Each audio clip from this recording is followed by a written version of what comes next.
Ikinagulat di lamang ng buong Amerika, pati na rin ng bansang Mexico ang garapalan at tuluyan ng pag-atras ng 2 Division Undisputed Champion Naoya Inoue na bumalik ng Amerika upang lumaban. Ganun pa man, sa panibagong statement na inilabas ng Ohashi Promotion ay dumepensa ang mga Japanese promoters nitong si Inoue dahil mula sa official statement na inilabas ng nasabing promotion ay kanilang pinabulaanan ang kumakalat na bali-balita na iniiwasan nitong si Naoya Inoue ang 24/7 random drug testing na ipinapatupad sa Amerika. At binigyan din ng Ohashi Promotion na ang tanging dahilan kung bakit hindi umaalis ng kanilang baluarte itong si Inoue ay upang i-promote ang kanilang bansa bilang sentro ng boxing sa buong Asia na maaaring ihanay pa raw sa mga bansang kilala ngayon sa boxing gaya ng Mexico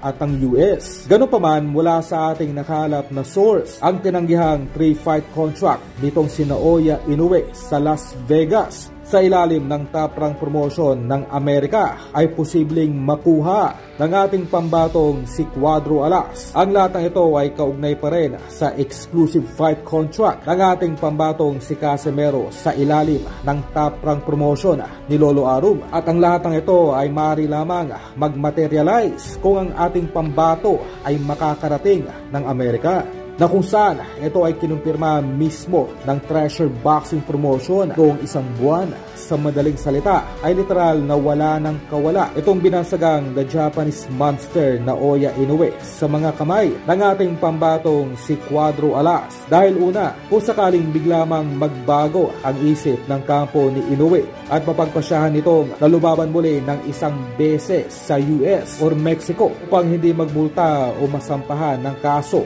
nitong si Lolo Bob Arum, ay itong si Alas ang unang itatapat laban sa nasabing Hapon, dahil itong si Alas lamang ang tanging napipisil nitong si Lolo Arum na ipangtapat sa alaga nitong si Inoue sa oras na makarating ito ng Las Vegas. At kung sakali namang tuluyan ng hindi lumabas ng bansang Japan itong si Inoue, ay wala rin itong kawala kay Casimero dahil sa mga backup Japanese promoters nitong si Alas sa katauhan nila Masayuki Ito ng Treasure Boxing Promotion at ang kilalang Japanese billionaire Mr. Honda ng Taken Promotion na nauna nang nangako kay Casimero na ibibigay ang laban kontra Inoue.